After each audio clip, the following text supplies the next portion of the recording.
Olá pessoal, bom dia. Eu estou muito feliz em retornar às nossas aulas. Graças a Deus o pior aqui em casa já passou, os meninos já estão recuperados.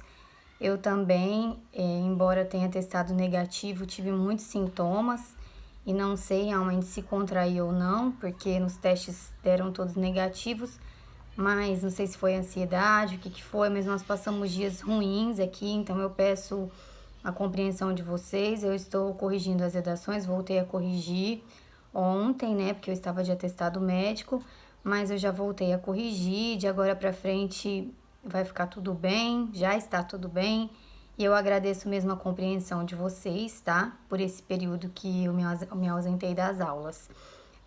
Bom, hoje eu quero que vocês abram a apostila de vocês, o terceiro bimestre, no módulo 19, na página 76, frente 4, tá? Então, módulo 19, frente 4, página 76.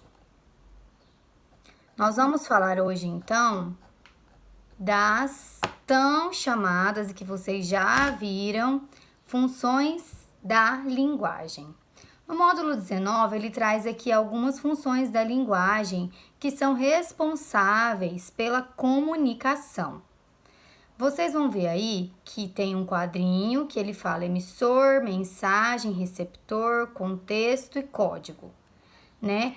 E o Roman Jakobson, ele fez esses elementos, ele criou esse esquema de elementos para denominar as funções da linguagem e separá-las. Cada função, então, ela corresponde a um mecanismo ideal para que a comunicação saia sem erro, para que a comunicação entre os falantes sejam claras.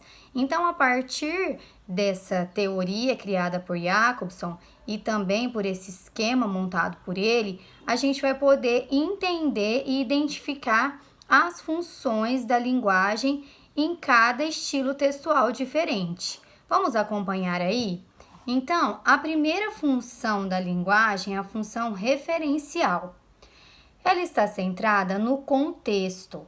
É aquela que remete à realidade exterior. Sua finalidade é informar o receptor.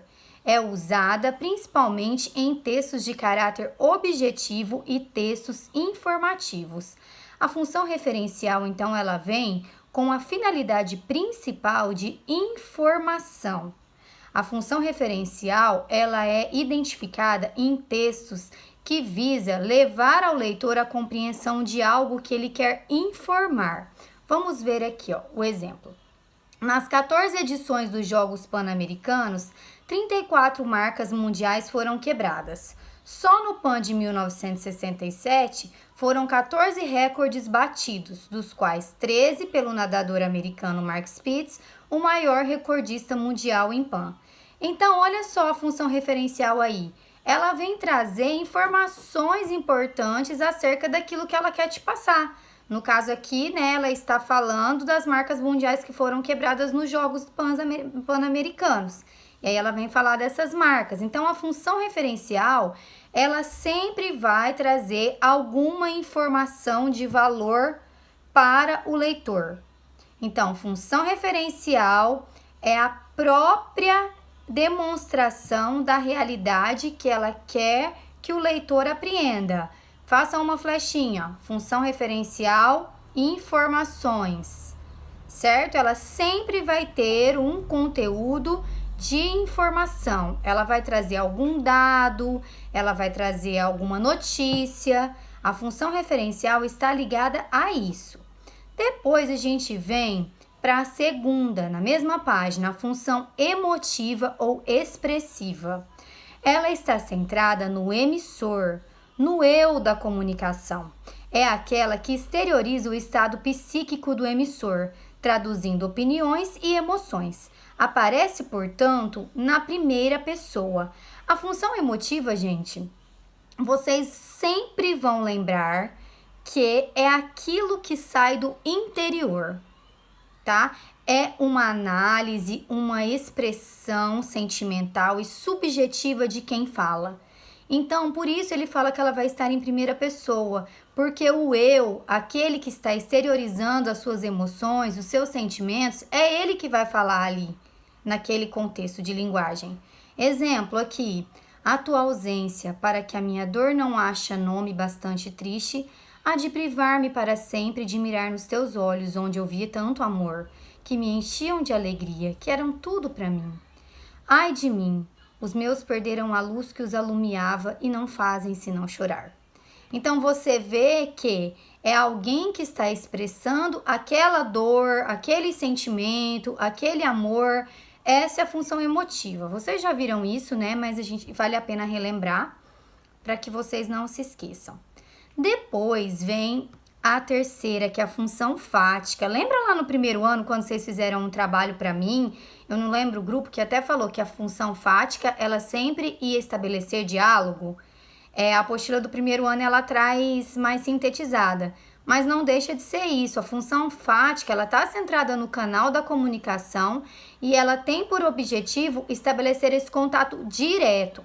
Claro que todas as funções, elas estabelecem esse contato com o receptor, tá? Todas as funções, claro, cada uma nas suas especificidades, mas a intenção das funções da linguagem é estabelecer esse contato do emissor com o receptor, ou seja, daquele que fala e daquele que apreende, que está apreendendo aquele conteúdo, seja através da leitura ou seja através do contato verbal.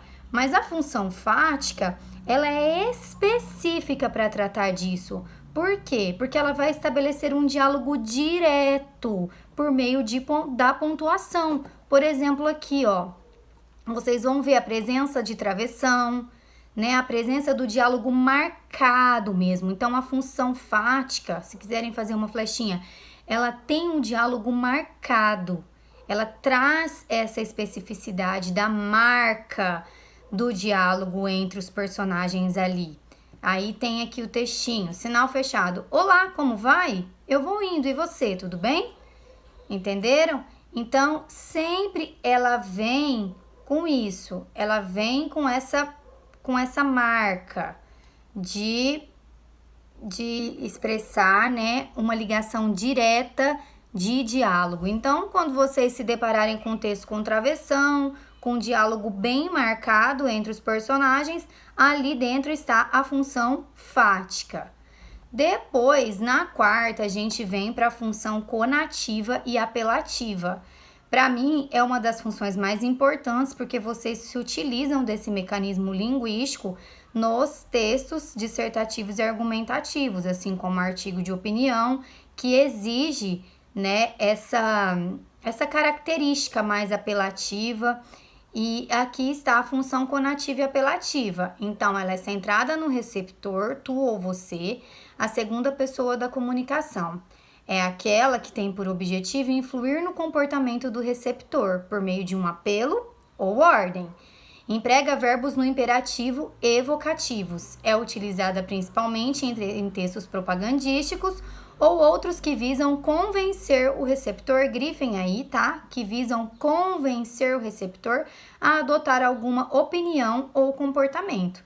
Então, a função conativa, prestem atenção nessa palavra conativa, porque nos vestibulares trazem muitas questões com relação à apelativa e ele fala conativa e às vezes vocês se esquecem, tá? Então, é muito utilizada essa terminologia, função conativa ao invés de apelativa. Então, prestem atenção e gravem também essa forma de falar. E aí, aqui ele vem, ó o texto. Não acredites no que os teus olhos te dizem. Tudo o que eles mostram é limitação. Olha com entendimento. Olha aí, ó o verbo no imperativo. Olha, descobre o que já sabes e verás como voar. Então, a função conativa e apelativa, ela vem com esses verbos no imperativo e vocativos também para chamar a atenção do leitor para aquilo que ela quer convencê-lo. E depois a gente vem na quinta para a função poética. A função poética é aquela em que o essencial é a organização do texto, por meio da seleção e arrumação de palavras, dos efeitos sonoros e rítmicos, do jogo com as figuras de linguagem, até figuras de palavra, simetrias, assimetrias e tudo mais. Bom, a função poética nada mais é que é aquela função que está imersa em textos literários. Qual é a diferença entre a função poética e a função emotiva? É que a função emotiva, ela sempre vai trazer o eu, o sentimento, né, ali do eu, como motivação. A função poética não, ela vai poder falar de várias coisas. Então, aí você vai observar, se o texto está, né, for poético, ele está na forma, né, simétrica de poesia, ele pode sim ter ali a função emotiva e também a função poética. Mas nem sempre a função poética, a função emotiva vai estar ligada à poética. Pode estar sim, você pode achar a emotiva e a poética juntas, mas pode achar também só a poética quando ele tratar de outras coisas, né? Aqui vem o exemplo: podeis aprender que o homem é sempre a melhor medida, mas que a medida do homem não é a morte, mas a vida. Você vê que aqui tem um jogo simétrico, que tem um jogo rímico, né? Tem rimas. Então, tudo isso faz parte da função poética, certo? Agora, nós vamos para a nossa última função, que vocês também viram ano passado como crônica, né? Que um grupo explicou acerca da crônica metalinguística. E aqui vem a função metalinguística. A função metalinguística é aquela centrada no código. É aquela que é voltada para a própria linguagem e seus elementos, né? Então, o que é a função metalinguística? Lembra que a gente fala daquilo mesmo que se quer falar? A função metalinguística, ela traz um significado claro daquilo que você quer expressar. Por isso que a gente fala que a função metalinguística, ela se debruça sobre a própria linguagem. Por exemplo, se eu for descrever um livro, eu vou descrever o livro com o seu significado de dicionário, do que está no dicionário, e vou me debruçar sobre os aspectos físicos, objetivos e subjetivos daquela obra. Isso é uma função metalinguística, quando eu vou descrever o próprio objeto. Exemplo, tem um diálogo aqui. O que significa olhar vulpino? Aí a resposta: significa olhar de raposa.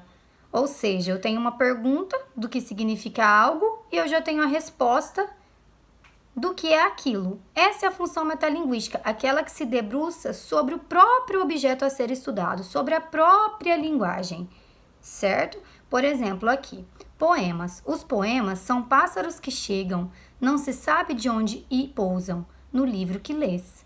Quando fechas o livro, eles alçam voo, como de um alçapão. Eles não têm pouso nem porto, alimentam-se um instante em cada par de mãos e partem. E olhas então essas tuas mãos vazias, no maravilhado espanto de saberes que o alimento deles já estava em ti. O que o Mário Quintana veio escrever? Ele veio escrever sobre o que é um poema. Aqui, através de várias funções, né, ele veio de um arcabouço riquíssimo da linguagem, ele veio dar significação ao poema. Mas você vai interpretar o que ele usou para falar de quem? Do que seria a definição de um poema. Então, a função metalinguística, ela vai procurar definir sobre aquilo mesmo que ela quer falar, certo? Bom, eu espero que vocês tenham entendido. Os exercícios eu já tinha passado.